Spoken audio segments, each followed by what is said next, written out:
सतगुरु परम कृपाल, नमो कंज पद युग पकड़ी, सुन प्रभु नजर निहाल, दया दृष्टि करि नासिए, मेरो भूल अरु चूक, करो तीक्ष्ण बुद्धि मोरी नाम, पानी जोरी को। श्री सद्गुरु महाराज की जय। अव्यक्त रूप में अपने आसन पर आसीन प्रातः स्मरणीय सर्ववंदनीय विश्ववंदनीय इस भौतिक और आध्यात्मिक जीवन के परम आधार परम पूज्य गुरु महाराज के पावन श्री चरणों में बारंबार प्रणाम। हमारे मंच पर विराजमान हसनपुर सह रोसड़ा प्रखंड के हमारे श्रेष्ठ पदाधिकारीगण, इस सत्संग में सम्मिलित समादरणीय सज्जन वृंद, आदरणीय माताओं, शक्ति स्वरूपा बहनों एवं इस मुद मंगलमय समाज के सबों को श्याराममय सब जग जानी, कराऊं प्रणाम जोड़ी पानी। सबों को मेरा बारंबार प्रणाम, बारंबार प्रणाम। मैं अबोध बालक कुछ जानता तो नहीं हूँ, लेकिन आप गार्जियनों के द्वारा जो कुछ मैं सुना हूँ वही अपनी तुतली वार्ता में दोहराता हूँ। बड़ा ही सुंदर सुअवसर प्राप्त है कि मासिक सत्संग जो हमारे हसनपुर प्रखंड सह रोसड़ा प्रखंड के द्वारा संचालित इस 5वें महीना का जो आयोजन है इस भरवरा ग्राम में है, और संत मत के अनुसार हम लोग रामचरितमानस से श्रवण किए हैं, जिसमें जिज्ञासु के रूप में हमारे लक्ष्मण जी है, जो अपने को अज्ञान जानकर परमपिता परमेश्वर रूपी अपने बड़े भाई भगवान श्री राम से प्रश्न कर रहे हैं। यहाँ बात उठती है कि हमें जब कुछ जानने की इच्छा हो तो किस प्रकार पूछना चाहिए, शिष्टाचार क्या है। किसी से धर्म से कुछ प्रश्न नहीं पूछा जाता है। रामचरितमानस हमें चलना, रहना, बोलना सब कुछ सिखाता है।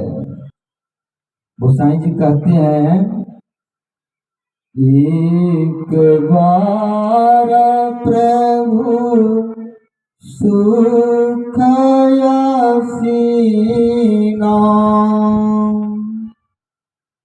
लक्ष्मण बचन न कहे छलहीना, सुर नर मुनि चराचर साई, मैं पूछूं निज आपन प्रभु नाई। जब कोई सुखपूर्वक बैठा हो, खुशी मन में हो, तब उनसे प्रश्न किया जाता है। वही कहते हैं कि एक बार प्रभु सुख आसीना, सुख आसन में बैठे हुए हैं प्रभु, और पूछने वाला कैसा होना चाहिए? निश्चल मन से, अपने में द्वंद्व रखकर नहीं कि मैं कुछ जानता हूँ और इन्हें जांचता हूँ कि ये जानता है कि नहीं जानता है, ऐसा नहीं होना चाहिए। जब किन्हीं से प्रश्न पूछिए तो छलहीन होकर, अबोध जानकर, और वो जो बतावे अगला उन पर पूर्ण विश्वास कीजिए, तब आप श्रोता वक्ता के श्रेणी में आते हैं। मैं पूछाऊं निज आपन प्रभु नाई, हे प्रभु मैं अपने प्रभु की को मानकर मैं आपसे पूछ रहा हूँ छलीन होकर। और पूछते हैं क्या कि हे परमात्मा मुझे थोड़े में ही समझा के कहिए कि ज्ञान क्या है, वैराग क्या है, भक्ति क्या है, ये जीव क्या है, माया क्या है।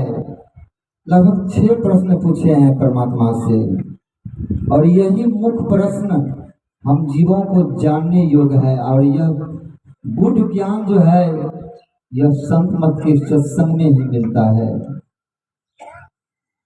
वही भगवान कहते हैं थोड़े में सब कहूँ समझाई, सुनाऊं मैं थोड़े में सब समझाकर कहता हूँ।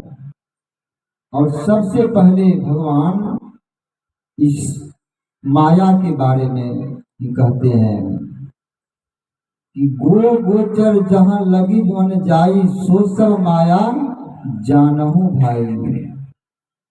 ये आँख को, वो कहते हैं आँख को, आँख से जितने चीज दृश्यमान हो रहे हैं, देख रहे हैं, ये सभी माया है। और माया का रूप कैसे है, गोसाई जी इशारा करते हैं कि जैसे पानी में सेमाल रहते हैं और आपको पानी लेना होता है तो थोड़ा सेमाल को हटा देते हैं और कुछ ही समय में फिर सेमाल बराबर हो जाते हैं।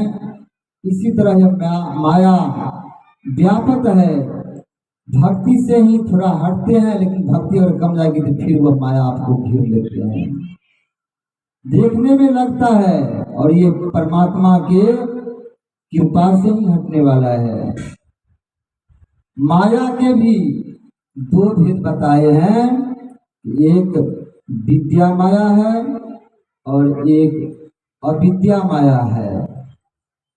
विद्या माया के बस में सारा जीव पड़ा हुआ है, जो अपने परमात्मा को भी भूल चुके हैं और अपने को भी भूल चुके हैं, अविद्या माया का। और विद्या माया है जो भगवान को स्वयं उनके द्वारा विशेष कार्य के लिए संचालित होता है। विद्या माया के ही द्वारा जब भगवान कृष्ण का जन्म हुआ था तो फाटक स्वयं खुल गया और सभी द्वारपाल सो गए थे और भगवान को लेकर नंदगांव पहुंचा दिए थे। विशेष शक्ति जो है देवी माया, वो भगवान की कृपा से ही वो विद्या माया के द्वारा संचालित होता है और अविद्या माया में यह जीव बधा रहता है। और परमात्मा की जब भक्ति करते हैं तब यह विद्या माया के द्वारा उस परमात्मा को प्राप्त करते हैं, तब यह जीव का परम कल्याण होता है। और यह हमारे गुरु महाराज जो बताए हैं, उस सत्संग नित्य और ध्यान नित्य रहिए कर संलग्न हो, बेविचार चोरी नशा हिंसा झूठ तजना चाहिए। यानी 5 को पकड़ के 5 को छोड़ना है, इसी को सहारा लेंगे तब यह माया आपसे कम होगी और परमात्मा में प्रेम जगेंगे। और परमात्मा में प्रेम जगेंगे तो आप भक्ति आपका सफल होगा, एक दिन आपका कल्याण हो जाएगा। श्री सद्गुरु महाराज की जय।